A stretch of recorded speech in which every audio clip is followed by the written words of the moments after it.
সুপ্রিয় দর্শক আসসালামু আলাইকুম, কেমন আছেন সবাই? আশা করি আল্লাহর রহমতে ভালোই আছেন। চলে এলাম আজকে একটা নতুন রেসিপি নিয়ে। চলুন তাহলে দেখেন আজকে রেসিপিটি। আজকে বানিয়ে নেব ডিম তড়কা। আমরা যেমন ধাবায় বা রেস্টুরেন্টে খেয়ে থাকি, সে একই রকম স্বাদে তৈরি করে নিতে পারবেন বাড়িতে খুব সহজেই। এই জন্য এই ডালগুলোকে আমি সারা রাত্রি ভিজিয়ে রেখেছিলাম। এগুলো প্যাকেটে কিনে পাওয়া যায়। আবার আলাদা আলাদা ডালগুলো নিয়ে এক মুঠো করে ভিজিয়ে দিলে এটা খুব সহজেই বাড়িতে এরকম তৈরি করে খেয়ে নিতে পারবেন। এখন সারা রাত্রি এটা ভিজিয়ে রেখে সকালবেলা এখন আমি একটা প্রেশার কুকারের মধ্যে পরিষ্কার করে ধুয়ে নিয়ে নিলাম। এর মধ্যে দিয়ে দিচ্ছি আমি 10-12টা রসুনের কোয়া। এটা চাইলে আপনার পরে পিষে দিতে পারেন। আমি গোটা দিয়ে দিলাম, তাহলে ডালের মধ্যে এটা সেদ্ধ হয়ে যাবে। আর দিয়ে দিচ্ছি অল্প পরিমাণ লবণ, হলুদ গুঁড়ো আর 2টো তেজপাতা অর্ধেক করে এর মধ্যে দিয়ে দেবো। এখন এখানে অল্প তেল, মোটামুটি 3 থেকে 4 চামচ মতো তেল দিয়ে এটা ভালোভাবে মিশিয়ে নেব। তেলটা দিলে এখানে সেদ্ধ হওয়ার পরে টেস্টটা বেশ ভালো আসে, খেতে বেশ ভালো লাগে আর ঝরঝরে থাকে, এরকম সেদ্ধ ভালো হয়। এখন এটা আমি প্রেশার কুকারে সেদ্ধ হতে দেবো। এখানে 3টে সিটি দিয়ে মোটামুটি 5 মিনিট মতো মিডিয়াম ফ্লেম করে রেখে দেবো। তারপরে ওভেন বন্ধ করে দেবো। অন্যদিকে ওভেন আমি একটা ফ্রাই প্যান বসে এদিকে সেদ্ধ হবে, ততক্ষণ আমি এদিকে ফ্রাই প্যানে আমি পেঁয়াজ এরকম হালকা করে ভেজে নিলাম।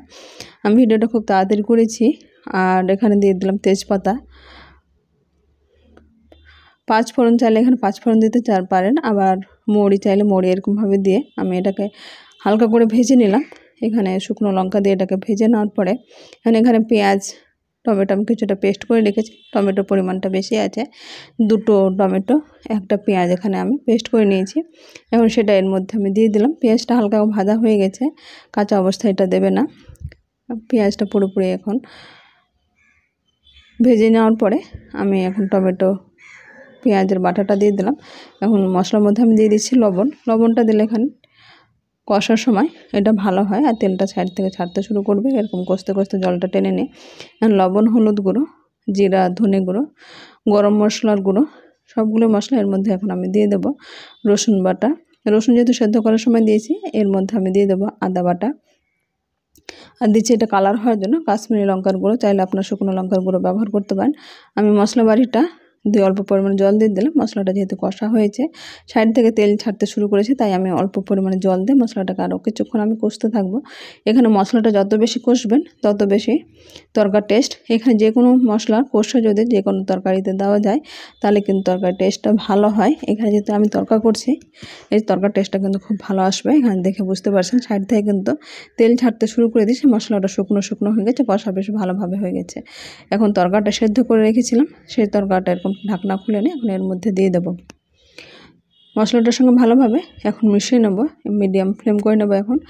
আর এইদিকে একটা পাউচ আছে তরকার যে মশলা, সেই মশলাটা এর মধ্যে আমি দিয়ে দেবো। অনেক সময় প্যাকেট, যেগুলো তরকার প্যাকেট থাকে তার মধ্যে কিন্তু একটা মশলা থাকে, সেটা এর মধ্যে দিয়ে এটা বেশ ভালো লাগে। এখন উপর থেকে আমি 2টো কাঁচা লঙ্কা এরকমভাবে অর্ধেক করে ছিঁড়ে দিয়ে দিলাম। আর কাসুরি মেথি হালকা এরকম হাতের মধ্যে একটু প্রেস করে এর মধ্যে দিয়ে দিচ্ছি। আর এইদিকে আমি 2টো ডিম সেদ্ধ করে রেখেছিলাম, এরকম গ্রেটারের সাহায্যে এটাকে গ্রেট করে নিয়েছি। এখানে চাইলে আপনি হাতে স্লাইস করে ভেঙে ভেঙে এরকম দিতে পারেন। এখানে গ্রেটারে গ্রেট করে দিলে এটা দেখতে বেশ ভালো লাগে আর তরকারির সঙ্গে ভালোভাবে মিশে যায়। উপর থেকে কিছুটা আমি ধনেপাতা কুচানো এর মধ্যে দিয়ে এখন ভালোভাবে এর সঙ্গে মিশিয়ে নেব। এখন কিন্তু আমি ফ্লেমটা একেবারে কমিয়ে দিচ্ছি।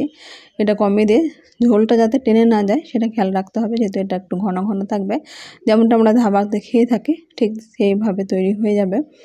এখানে চাইলে আমি যেটা ঘি তেল দিয়ে করেছি সেটাতে চাইলে আপনারা এখানে ডালডা ব্যবহার করতে পারেন। ডালডা কিন্তু ধাবাতে এটা করে থাকে, তার জন্য এটা টেস্ট ভালো হয়। কিন্তু আমরা এটা পেট ভালো রাখার জন্য এটা তেল দিয়ে কিন্তু করে নিয়েছি। চাইলে আপনারা এখানে কিছুটা 1 চামচ মতো বাটার এর মধ্যে দিয়ে দিতে পারেন।